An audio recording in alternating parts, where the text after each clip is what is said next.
Makanya dia jauh dari NTT loh ke sini kan. Ya, tangga provinsi lah. NTT itu beda-beda sih kita aja. Sepupuan. Kita ini sepupuan Mas. Nusa Tenggara. Nusa Tenggara. Makanya pis-pisnya itu mirip gitu. Beda tipis ya. Beda tipis. Ya, itu beberapa prosedur dan kemudian petugas yang bertanggung jawab ya, jawab yang menjawab. Bapak Ibu sekalian, ini tentatif sifatnya renov sistematika institusi ya. Artinya bisa beda ya yang disepakat dengan yang dia ini pasti beda sistematikanya. Atau kalau tadi Pak Jen, Bapak Ibu sekalian cek di googling itu beda-beda gitu kan, beda-beda. Ya. Kalau di kami ya ini agak sederhana. Renovnya YN itu hanya 39 halaman aja. Cukup lah. Itu pun nyusunnya ditambah dengan debat-debat kan lama gitu kan. 39 halaman aja. Ya itu hanya 39 halaman. Yang pertama tentu bab 1 pendahuluan ya. Di sini ya diuraikan lah dengan singkat apa tujuan dari renov, kemudian apa manfaat yang disusun dan lain-lain. Saya waktunya sampai jam berapa Mas? Ya saya kira masih lama Pak. Kalau di YN itu rakernya tidak lama Pak. Terbebas rakernya 4 hari. Kalau di YN itu rakernya cuma yang efektif itu sehari aja. Nah dari sini kita berangkat ke Singkawang, ya kan? Pembukaan jam 15. Nah, bagi orang kayak kami ini ada yang datang malam lah. Kalau berangkatnya sore dari Pontianak kan, makanya Pak Rektor itu suka marah-marah gitu. Kalau Pak Rektor YN itu Bapak Ibu sekalian pasti diabsen satu persatu. Ambil itu, mana absennya? Panitia Pak Siti, Sukardi, nggak ada. Mana di Sukardi? Nah itu ditanya-tanya, mana itu kok nggak datang ke Bapak itu? Biasanya di absen-absenin gitu. Pembukaan, selesai pembukaan, istirahat, besok pagi baru kita bahas program kerja, presentasi masing-masing fakultas dan unit. Disitulah kita berdebat persoalan anggaran. LP2M itu dalam setahun itu diberikan alokasi anggaran, termasuk penelitian ya. Termasuk penelitian itu sekitar 5 miliar. Banyak betul tuh Pak Kris. Duit semua itu. 5 miliar Pak Tua. Kami 500 ya Pak. Banyak itu. Setengah miliar. Betul Pak, setengah miliar Pak. Iya. Kalau kami Pak Ketua, Bapak Ibu sekalian, penelitian itu kan menggunakan sistem online kitab Dimas ya. Kitab Dimas, penelitian dan pengabdian masyarakat. Kalau di IAIN itu kami selalu munculkan klaster kebijakan penelitiannya. Klaster kebijakan ini kami keluar dari kitab Dimas, maksudnya aturannya. Tapi registrasinya tetap melalui kitab Dimas. Yang menentukan lulus enggaknya dari LP2M, P3M, Pak Amin, LP2M. Pak Rektor selalu bilang, kebijakan itu anggarkan 500 juta. Udah tinggal bagi aja, siapa yang dapat nih kebijakan. LP2M itu mesti dapat 3. Anggarannya kan di LP2M. Ketua dapat sendiri, sekretaris dapat sendiri, sama kepala pusat atau koordinator pusat penelitian dan penerbitan itu dapat bersama korpus yang lain.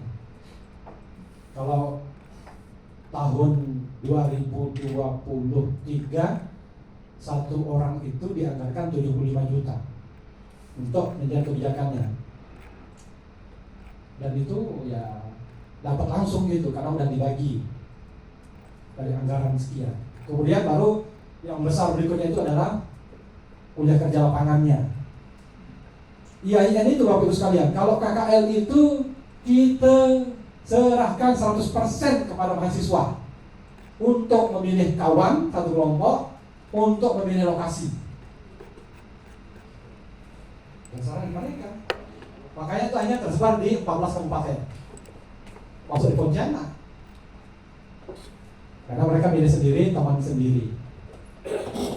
Kemudian biasanya juga ini sangkutannya dengan nanti pengabdian.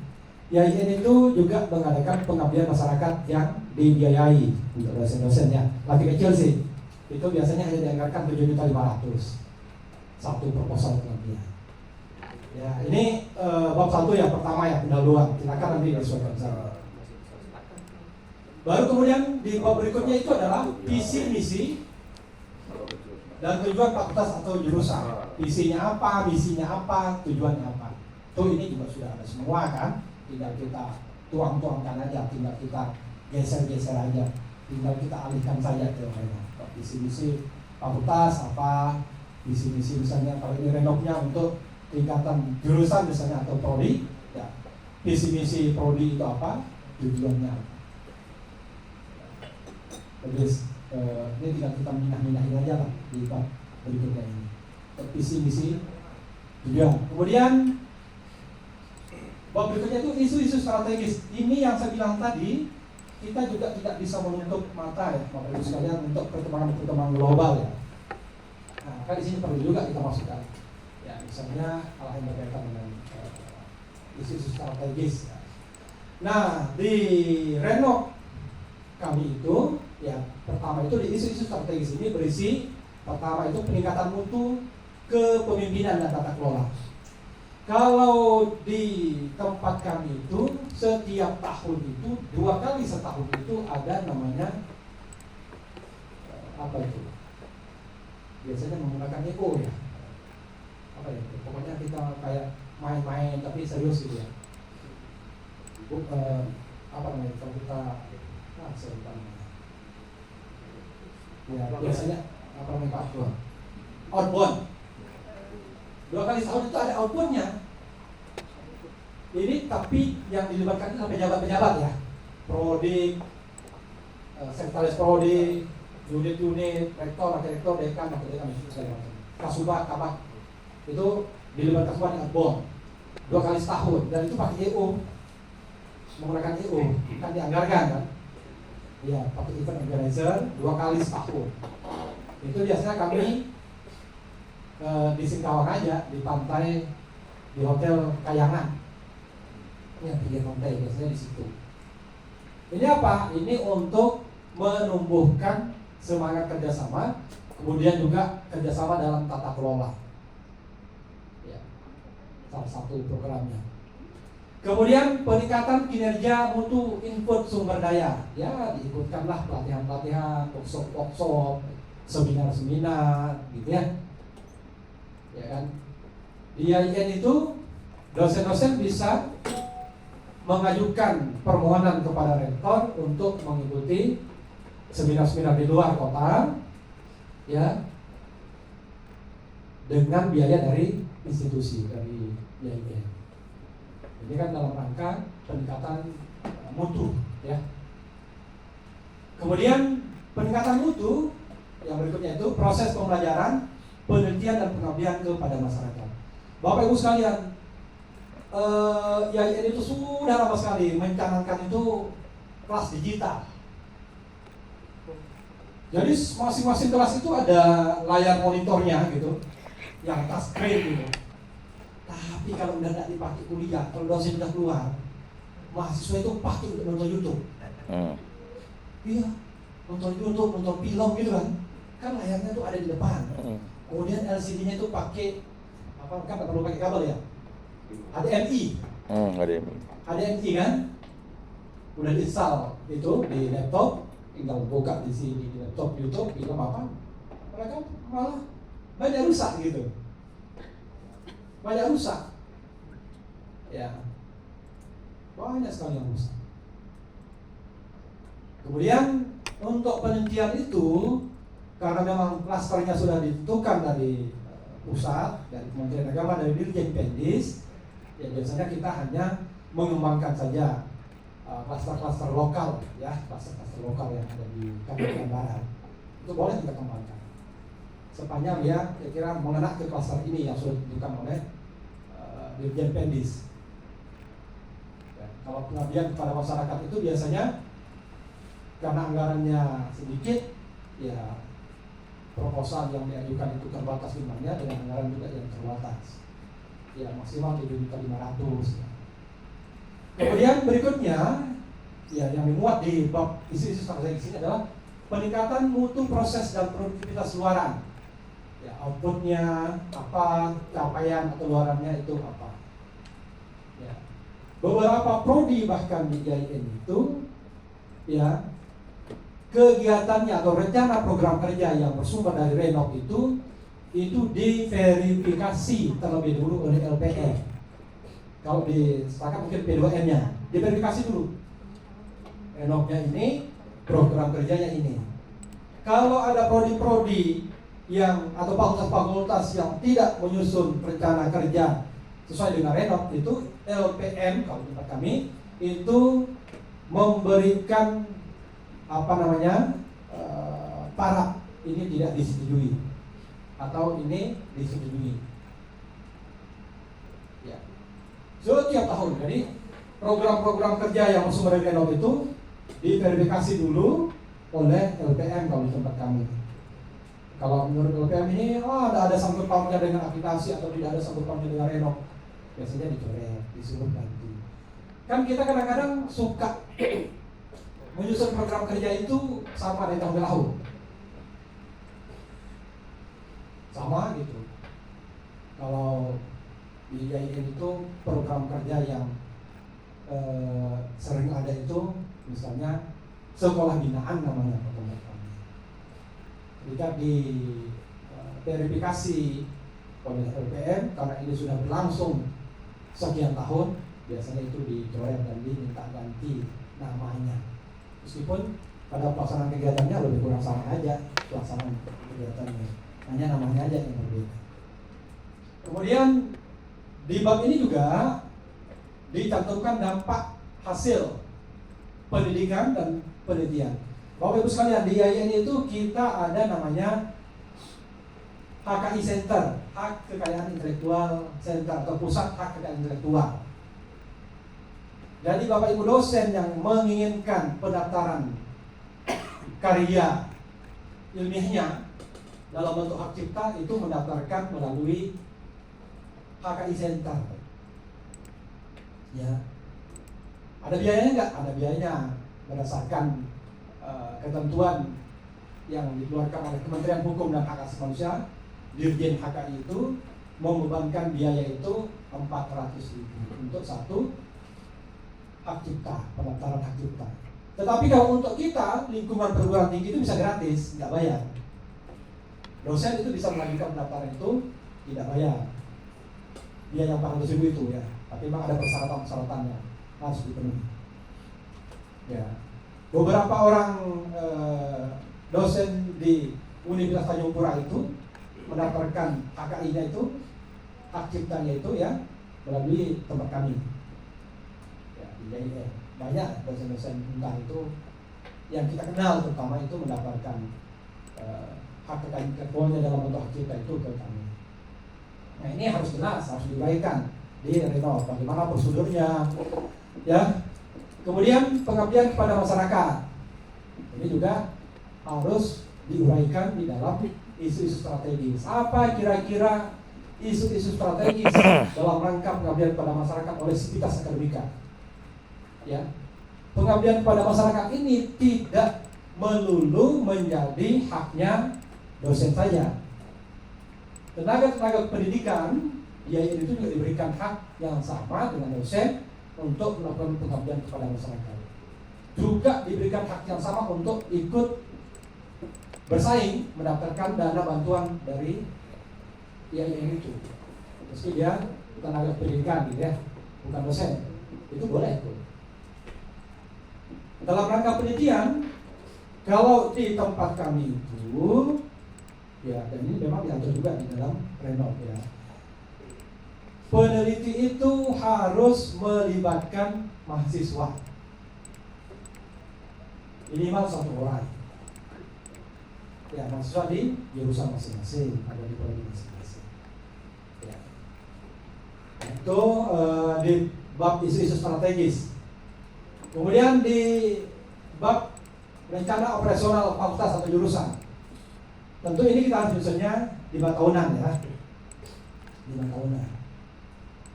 Ya, apa misalnya pertama itu visi, misi dan tujuan. Nah, visi, misi, tujuan dan strategi sama dengan di awal tadi. Untuk visi, misi dan tujuan, strateginya saja yang beda. Kemudian tata pamong, tata kelola dan kerjasama. Semakin banyak, tadi saya baca dari kemarin saya baca di manual atau rundown acara rapat kerja setakat itu kan ada tanda tanganan kerjasama dengan gereja, dengan beberapa pihak di luar. Ini nilai untuk jelasnya kan besar. Apalagi kalau kerjasama itu dilakukan dengan pihak di luar, sangat besar nilainya pada saat nanti aplikasi. Ya, pihak luar itu bisa perguruan tinggi di luar, bisa juga organisasi-organisasi kemasyarakatan yang bergerak di bidang pendidikan bisa juga. YIN itu di tahun 2023 kemarin mengadakan kerjasama dengan Universitas Tunisia namanya. Yang pergi itu Pak Rektor, Wakil Rektor, 5 orang kalau tidak salah. Memang ini harus dianggarkan cukup besar, Pak Ketua. Kalau ke Tunisia aja kemarin YIN itu menghabiskan anggaran 480 juta hanya untuk melakukan kerjasama ke Tunisia. 480 juta, setengah miliar kurang 20 juta. Makanya saya protes kepada itu. Mana luarnya?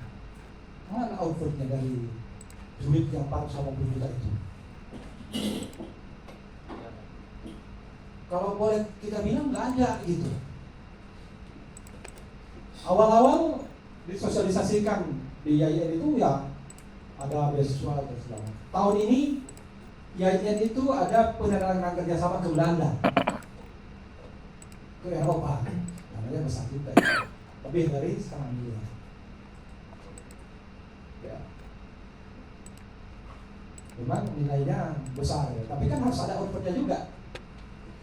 Kalau sebatasannya di atas kertas saja tentu nilainya berbeda.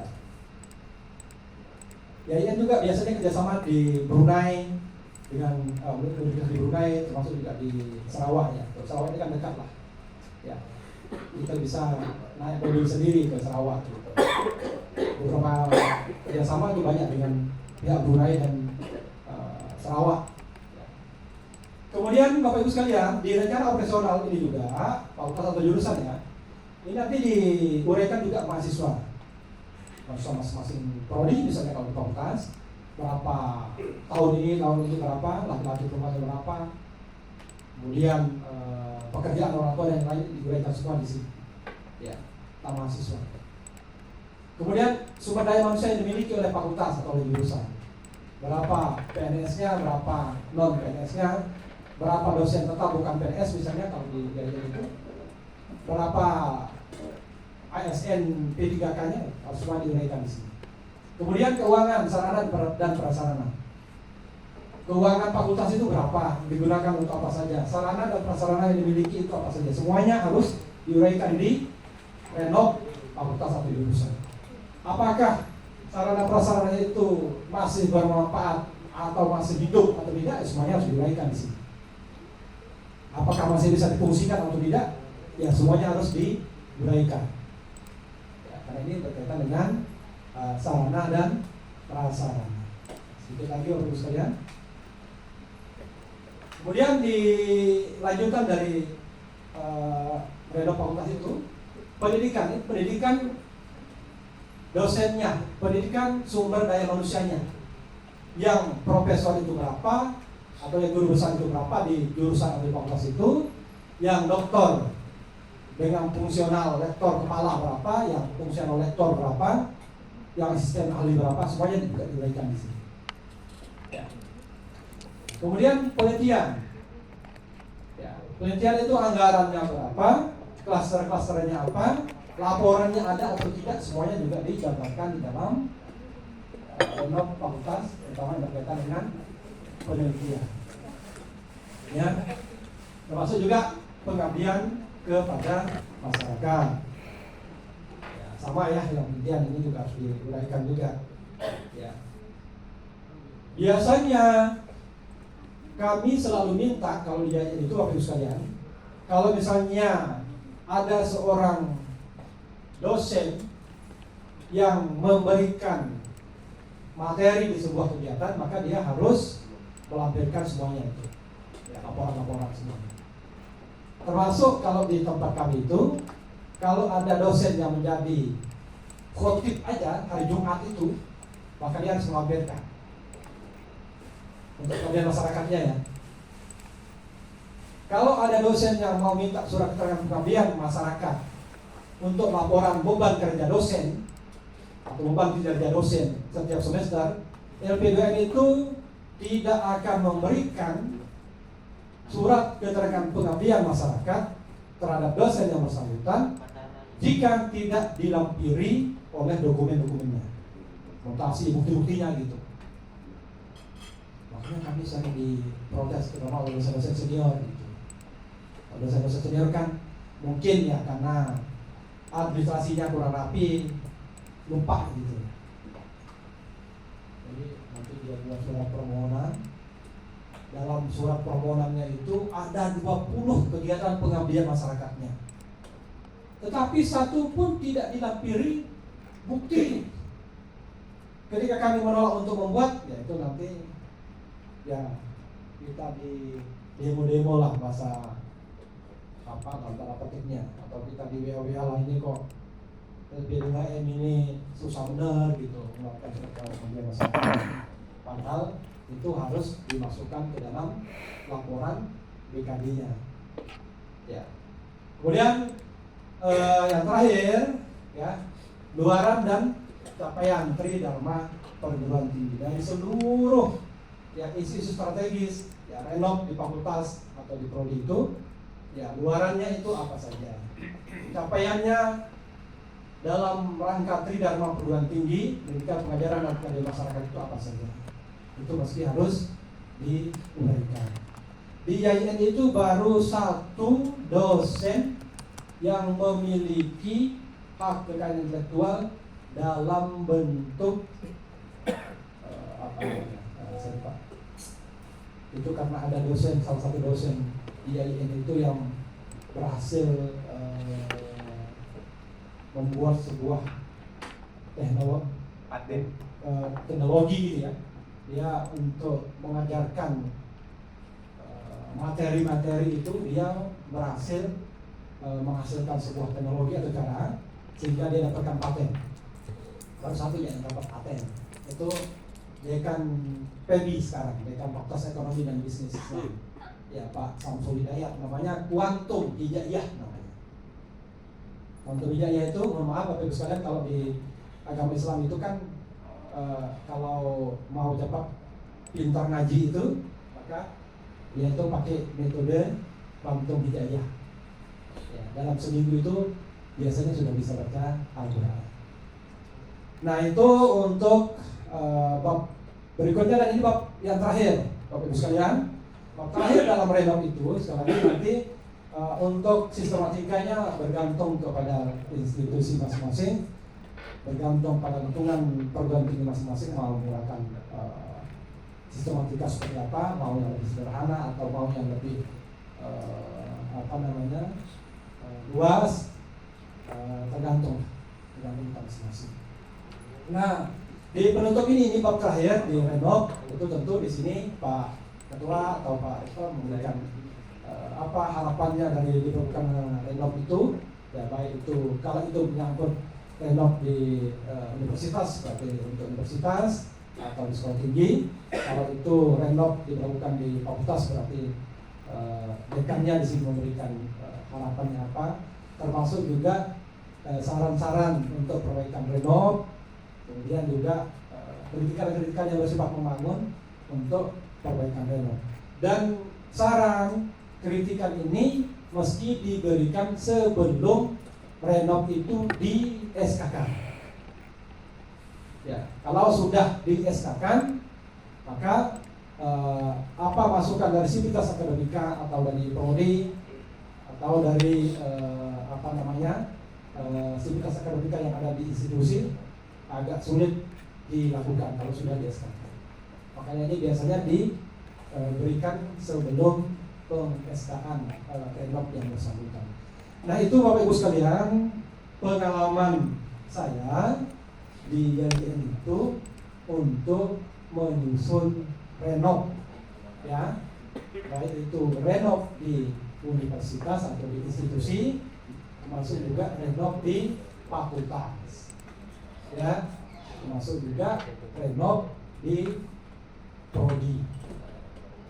Ya, saya ingat betul tahun 2018 itu kami pernah di karantina di sebuah hotel di Singkawang itu selama lebih kurang 1 minggu oleh Pak Rektor untuk menyusun renov. Ya. Di karantina 1 minggu, pokoknya tidak boleh pulang sebelum renov itu jadi. Seluruh pejabat itu diinapkan di salah satu hotel di Singkawang selama lebih kurang 1 minggu.